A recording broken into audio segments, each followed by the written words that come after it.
Hi everyone, welcome to Kensington Eikaiwa's YouTube channel and video channel. Today we are talking about higher education. I am your host, Denny, and today I have with me a wonderful guest. He's also my boss, so I have to tell him he's wonderful. Hi Tim, how are you today? Thanks for a wonderful introduction, Denny. You're welcome. Very well, thank you. How about yourself? Pretty good, thanks. A little bit tired because I've been exercising a little bit too much, but you know, it is what it is. Cool. So we're going to talk about higher education today, and there's a lot of things we can talk about here. Higher education, of course, refers not just to university, but private colleges, technical colleges, and things like that. So we're going to talk first about the careers and universities. So first question for you, Tim, is do you think universities are important for career development? Oh yeah, totally. I mean, in a way, you can see them as a step, towards, starting your career in terms of what you're going to learn in university. But maybe more importantly, the fact, if you haven't been to university, it makes it really hard for you to get a job. So for example, for us, like when we hire teachers, one of the prerequisites is that teachers have a university education.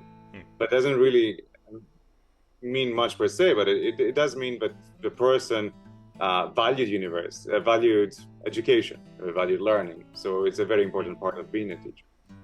Yeah. So you're saying that basically having a university degree, it kind of shows that the person spent a good amount of time completing something and specializing in something. And well, yeah, that's really useful to see for business owners because, hey, this guy actually finishes the stuff he does. So I guess that's useful too. I think that universities are really useful, but it depends on the situation. With the STEM area, it's especially important because I don't want to have a surgeon operating on me when he studied, reflexology.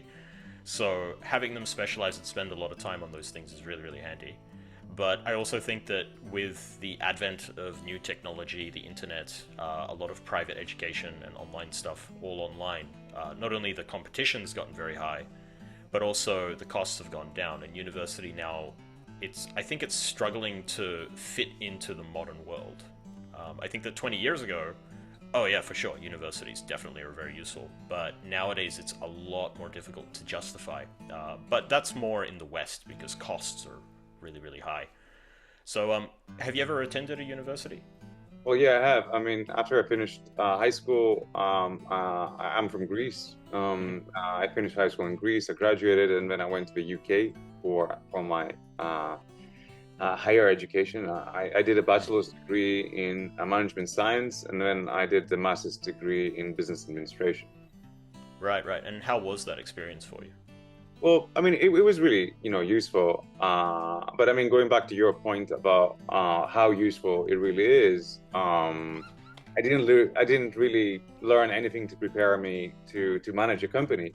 I mean, I did, but actually managing a company and reading about it are two totally different, beasts. Plus the fact that like knowledge. We learn so many new things, technology expands, technology grows at such an advanced rate, but it's really difficult for universities to keep up with it. So things that I learned in university 25 years ago about management, some of these things are, just redundant these days. So Right. So what would you say are the pros and cons of you attending the university? What did you get the most out of in it, and what were the negative points, I guess? Well, the positives are that I was exposed to a different way of thinking, for sure. Especially going to school in Greece. I don't believe Greece has a good educational system. Far from it, actually. So it was great to see how a better educational system, approaches learning. That being said, I was a very immature young man, so I didn't really get as much as I should have or I could have from my experience, in university. So it's hard for me to evaluate it really, because I think that I could have gotten so much more if I had been less immature. Right. But it's tough to be mature when you're 19 or 20, away from home. Yeah. What's the saying? Hindsight is 20/20. So, yeah. It's so I wish I had my brain now when I was but that's not how it works.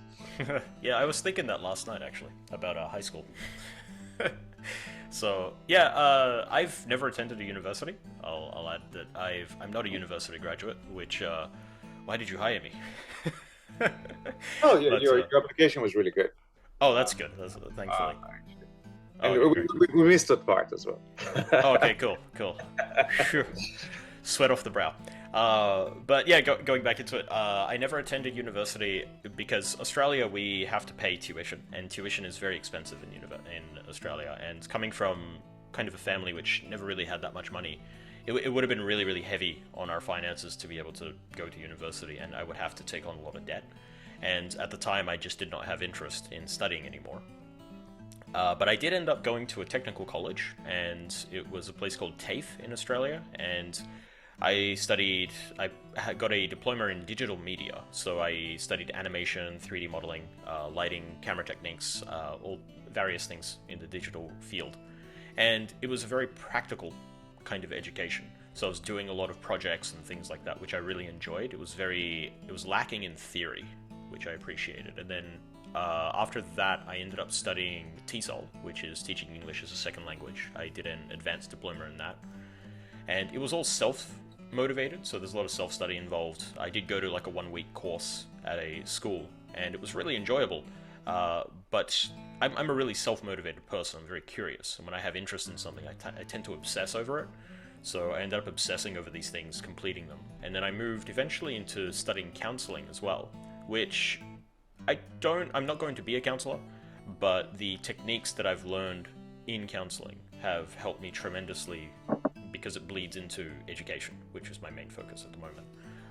But yeah, I tend to think university, the big con is the price, especially in the West. In Europe, it's a bit different because it's all subsidized, but there's also a problem with that. So going into that, do you think that fees and tuition are just generally too high in university? Like, what's your...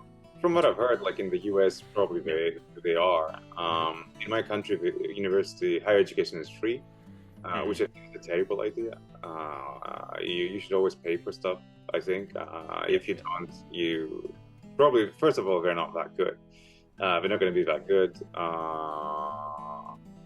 And we're not going to be that good. I mean, for example, even if I'm teaching like a friend or a friend's child, I will always charge them because I think that if I see the class as a free class, then I'm not going to be treating it as professionally as I should be treating it.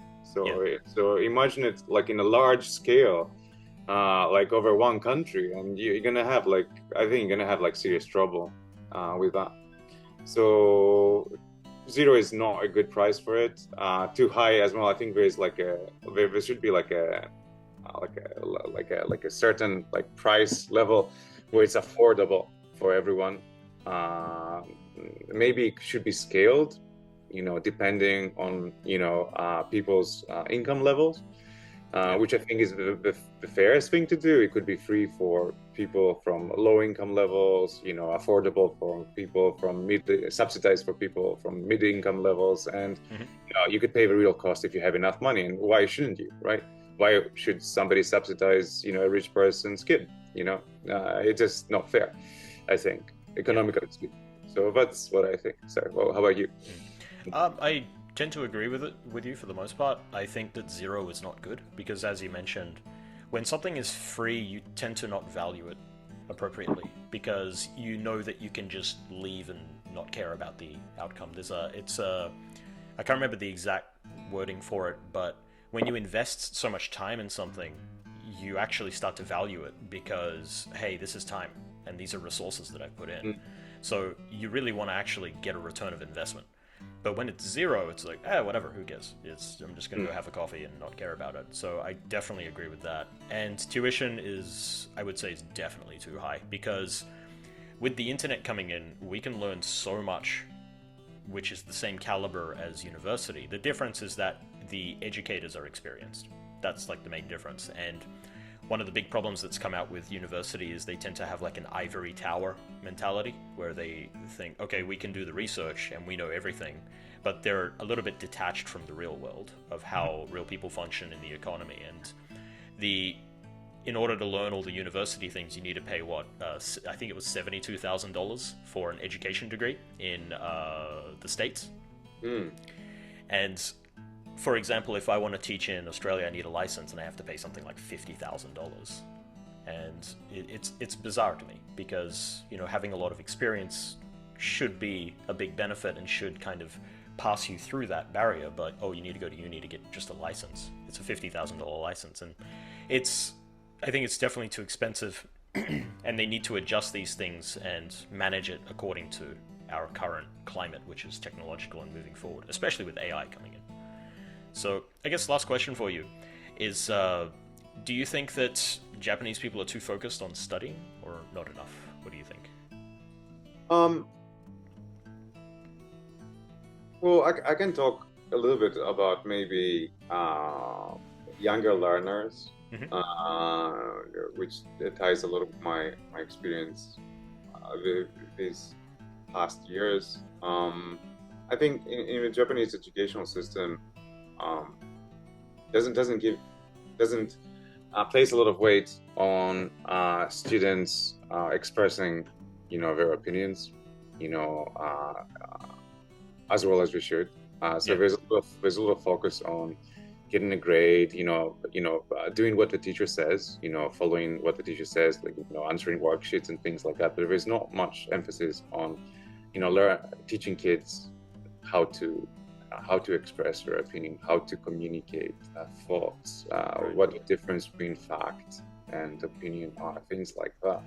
So I see it a lot with my younger learners. I just, and this is an emphasis in our school for both adults and kids, but mostly for kids, to empower them, to enable them basically to expand, to tell us why they think of something, in their language. So yeah, there's definitely a right way to study, and there's a less right way to study.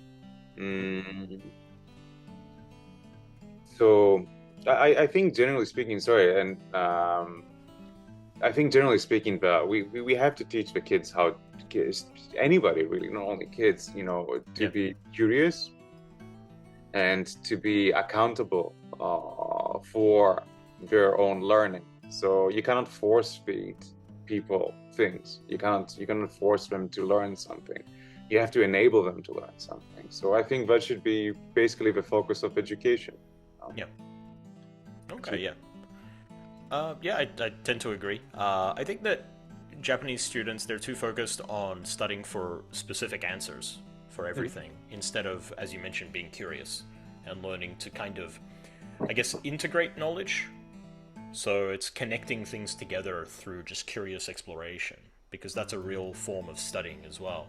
So I think that, as you mentioned, that they're so focused on, trying to be very specific and precise and not really thinking critically, which is a big problem in Japan. Like a lot of educators have mentioned that it's a big problem. And one of the good things about us at Kensington is we really try to have them exploring options and integrating vast amounts of English from different topics, putting it together. I know that we're focusing on building stuff now specifically for that in the Kids Academy, so the kids can learn how to kind of be curious about the world, especially in another language. So yeah, I tend to think that's a really big problem. But I also think it's a problem across the world, where we just teach people, this is how you're supposed to think, and that's how it is.